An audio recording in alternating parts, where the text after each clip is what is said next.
सांगली महापालिकेमध्ये प्रचाराचा रणधुमाळी उडाली आहे. प्रचार शिगेला पोहोचला आहे. आता नुकतेच भाजपचे वतीने जी प्रचार सभा आयोजित करण्यात आली होती त्यावेळेला राज्याचे मुख्यमंत्री देवेंद्र फडणवीस या ठिकाणी आले होते. आता येणाऱ्या 9 तारखेला राज्याचे उपमुख्यमंत्री अजितदादा पवार या ठिकाणी येत आहे. एकंदरीत पाहिलं तर हे सर्व जे दिग्गज आहेत त्या दिग्गजांच्या वतीनं या ठिकाणी राष्ट्रवादी काँग्रेस पार्टी अजित पवार गटाच्या वतीने स्वतंत्र पॅनल लावण्यात आलेला आहे. या ठिकाणी 33 जागावर राष्ट्रवादी स्वतंत्र लढत आहे या सांगली महापालिकेमध्ये. आपल्याबरोबर स्वतः आमदार इद्रिसभाई नायकवडे आहेत. मला सांगा कसं जातं निवडणुकीला सामोरे आणि दादांचा दौरा आहे 9 तारखेला, कसं बघता? एक तर आहे की ज्याप्रमाणे आमच्या जिल्हाध्यक्षांनी मगाशी आपल्याला सांगितलं की आम्ही आमच्या पक्षाची भूमिका स्पष्ट आहे. आम्ही 33 जागा लढवतोय 78 पैकी आणि आम्ही स्थायिक रेटकडे बघतो की आपण उगाच फाफट पसारा करायचा, सगळे लढवायच्या, कार्यकर्त्यांना संधी द्यायची म्हणून, पण निवडून यायची पात्रता किंवा संधी तिथं नसताना पक्षाची आपण उमेदवारी दिली आणि तिथं ते लोक निवडून नाही आले तर स्ट्राईक रेट खाली जातो. आणि म्हणून स्ट्राईक रेट अबाधित ठेवण्याच्या दृष्टिकोनातून सगळ्यात एक नंबरचा स्ट्राईक रेट आपला असावा ह्या विचारधारेतून आम्ही त्या ठिकाणी शाहू फुले आंबेडकर विचारांना मानणारे जे काही कार्यकर्ते आहेत आणि जे निवडून याची क्षमता आहे ज्यांची, जे वार्ड आमच्या पक्षाच्या मागे भक्कमपणाने उभे आहेत, तिथेच आम्ही आमचे उमेदवार उभे केले जे शुअर शॉट आहे. त्यामुळे स्ट्राईक रेट आमचा 1 नंबरला असणार हे मी पहिलाही सांगितले, आताही बोलतो. त्यामुळं 33च्या 33 जागेवरचे आमचे उमेदवार जवळपास सर्व निवडून येतील. त्यामुळे आमचं स्ट्राईक रेट अबाधित राहील. हा एक भाग निवडणुकीचा. दुसरा भाग, आमचे नेते आदरणीय अजितदादा पवार साहेब परवा दिवशी येत आहेत मिरजेला, त्यांची सभा आहे. अजितदादा पवारांच्याकडे सगळ्या महाराष्ट्राचा बघण्याचा एक दृष्टिकोन वेगळा आहे. एक विकासात्मक व्हिजन ज्याला म्हणतो, डेव्हलपमेंट व्हिजन असणारा व्हिजनरी लीडर म्हणून अजितदादांच्याकडे बघितलं जातं. अजितदादा सर्वच क्षेत्रात पारंगतपणानं त्यांचा अभ्यास आणि काम आहे. नगर विकासमध्ये सुद्धा अजितदादांची फार मोठी भूमिका आहे. पिंपरी चिंचवड महापालिका असेल, स्वतः मीही पाहिलेलं आहे 20 वर्षापूर्वी तिथं काय होतं आणि आज काय आहे, की IT हब सारखे सगळे असे मोठमोठे सगळे उद्योग का आले, त्या शहराच्या इन्फ्रास्ट्रक्चरमध्ये फार मोठा बदल झाला आणि त्यामुळं तिथं आकर्षित झाल्या बाकीच्या कंपन्या आणि तिथं रोजगार उपलब्ध झाला आणि एवढं मोठं उभं राहिलं. बारामतीचं तर काय विषयच नाही आहे की बघावं तर कुठं बघावं तर बारामतीला जाऊन बघावं. पुण्यात अजितदादांची सत्ता असताना त्या ठिकाणी पुणे शहरातले काही आमूलाग्र बदल, काही महत्त्वाच्या अनेक प्रश्नांना त्या ठिकाणी उकल झाली आणि ते सोडवण्यात अजितदादा यशस्वी झाले. एकूणच नगर विकासमध्ये अजितदादांचा एक हातखंडा आहे आणि आज अजितदादा माननीय उपमुख्यमंत्री असताना अर्थ नियोजन खातं त्यांच्याकडे आहे. त्यामुळं ह्या व्हिजनरी लिडरशिपचा फायदा या शहराला होणार आहे.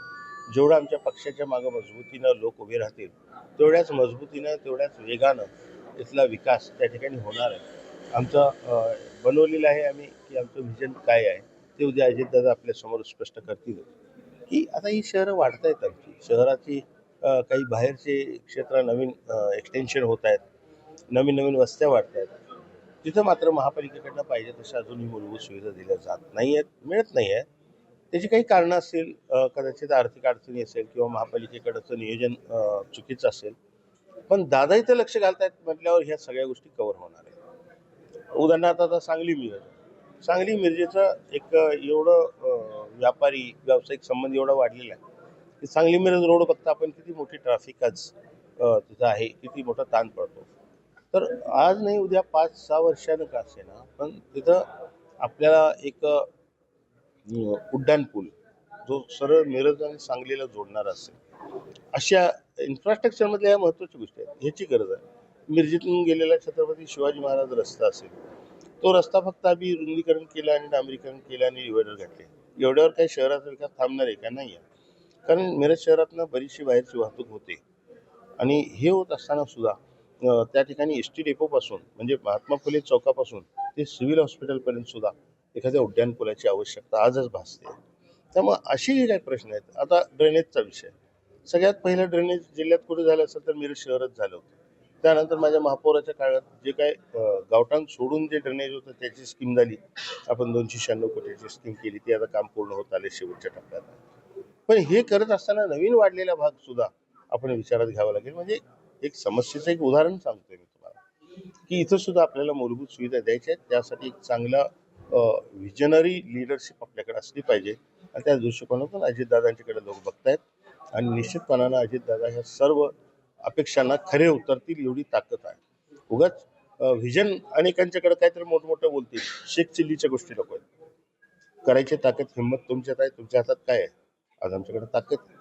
अजितदादांच्याकडे अर्थ आणि नियोजन खातं आहे. त्यामुळे हे सर्व विषय मार्गी लावताना एक फार मोठी मदत अजितदादांच्याकडनं या शहराला होणार आहे आणि हा या निवडणुकीकडे बघायचा एक महत्त्वाचा भाग आहे. प्रभाग 6 मध्ये 35 वर्ष झालं तुम्ही प्रतिनिधित्व करतो, तुमचं कुटुंब प्रतिनिधित्व करतं. त्या ठिकाणी योग्य अशी उमेदवारी न मिळाल्यामुळे आमदार योगेश नायकोडी नाराज आहेत, अशी एक चर्चा समोर येत आहे. अनेक कार्यकर्त्यांनी त्याबद्दल बोलूनही दाखवले. तुमच्या घराकडे येऊन सुद्धा त्या कार्यकर्त्यांनी आक्रोश व्यक्त केला. कसं बघताय याकडे? योगेश नायकोडी नाराज आहेत का? यात सत्यता नाही आहे. मुळात माझ्या कुटुंबानं 35 वर्ष तिथलं प्रतिनिधित्व केलं हे खरं आहे.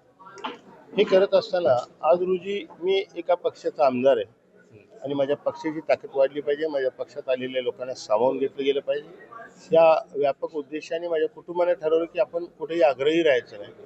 पक्ष वाढत असेल तर पक्षाला मदत होईल या दृष्टिकोनातून आपलं आचरण असलं पाहिजे आणि म्हणून माझ्या कुटुंबाने ठरवलं की ठीक आहे, 6 मध्ये जर नवीन आलेले आपल्या पक्षाचे लोक आहेत त्यांना आपल्याला अकॉमोडेट करायचं आहे, इतर काही कार्यकर्ते अकॉमोडेट होत असतील तर त्यामुळं आपण त्या ठिकाणी आपलं थोडंसं आग्रह मागं बाजूला ठेवायचा अशी भूमिका मोठ्या मनानं माझ्या कुटुंबाने ती स्वीकारली आणि म्हणून प्रभाग 6 मध्ये आपण कुटुंब म्हणून निवडणूक लढवत नाही, पक्ष म्हणून लढवतोच आपण निवडणूक. कुठं अडचण आहे आणि मी नाराज वगैरे असायचं कारण नाही. बघा, आमदार व्हायसाठी माणसाला किती जणांच्या हातापाय पडायला लागतं, काय काय व्याप करावे लागते, नाना प्रकार करावे लागतात. परंतु मला ह्या कुठल्याही प्रकारातनं किंवा व्यापातनं जावं लागलं नाही. एक सन्मानपूर्वक संधी अजितदादांनी मला माझ्यासारख्या कार्यकर्त्याला त्या ठिकाणी विधान परिषदेवर दिलेली आहे. हा सन्मानच आहे मोठा. सन्मान मिळाल्यावर माणूस नाराज असतो का? मला सन्मान मिळालेला मी नाराज नाही आहे. हा, कार्यकर्त्यांच्यामध्ये खाली थोडंसं नाराजगी आहे कारण त्यांना 35 वर्षाची सवय लागलेली आहे. नायकोडी म्हणून त्या लोकांना थोडंसं ते पचलेलं नाही आहे किंवा त्यांच्या विचाराच्या उंचीप्रमाणात कदाचित त्यांनी त्याचा विचार केलेला नाही आहे. पण नजीकच्या काळात मी हे सर्वांना बोलून त्या ठिकाणी त्याची चर्चा करून त्यांनाही या प्रवाहात नक्कीच घेईल. महाविकास आघाडीचे नेते जयंत पाटील असतील किंवा विश्वजित कदम असतील यांच्या वतीने असं बोलण्यात येतं वारंवार की काँग्रेस राष्ट्रवादी आणि अजित पवार राष्ट्रवादी यांच्यात काही समझोता झाला आहे का त्या निवडणुकीमध्ये? नाही, असं चर्चा आहे सगळी. त्यांनी डिक्लेअर केलं का असं समजूता झाला? नाही, सांगितलं चर्चा आहे, सांगलीमध्ये चर्चा आहे. चर्चा असणं वेगळं, त्याची रियालिटी असणं वेगळं. त्यांनी असं सांगितलं का? विश्वजित कदमांनी काल सांगितलं सुद्धा की समजून वालों को इशारा काफी आहे. नाही, ते असं मोगममध्ये उगाच ठोकायचा त्याचा धंदा नाही आहे की त्यांनी असं सांगितलं का आम्ही एवढ्या जागा लढवते, ते एवढी जागा लढवत आहेत आणि राष्ट्रवादी 33 जागा लढवते असं त्यांनी सांगितलं असेल तर समझोता किंवा आघाडी झाली असं म्हणता येईल ना. त्यातलं काहीच प्रकार नाही ना. बसले उठले ना, तुला एवढ्या जागा ना मला एवढ्या जागा, तुला ही मला ही, असं काहीच नाही झालेलं. नक्कीच आपल्याबरोबर जिल्हाध्यक्ष आहेत जे राष्ट्रवादी या ठिकाणी सांगलीमध्ये आल्यानंतर जे सुरुवातीपासून या सांगली जिल्ह्याचं प्रतिनिधित्व करतात ते प्राध्यापक पद्माकर जगदाळे सर आहेत. सर, मला सांगा, येणाऱ्या 9 तारखेला अजितदादांचा दौरा आहे आणि निवडणुकीला कसे सामोरे जात आहे? दादांचा दौरा कसा आहे? सांगली मिरज कुपवाड महानगरपालिकेच्या निवडणुकीच्या प्रचारासाठी आमचे राष्ट्रीय अध्यक्ष अजितदादा इथं 9 वाजता येणार आहेत. कोल्हापूरला विमानाने येतील. तिथून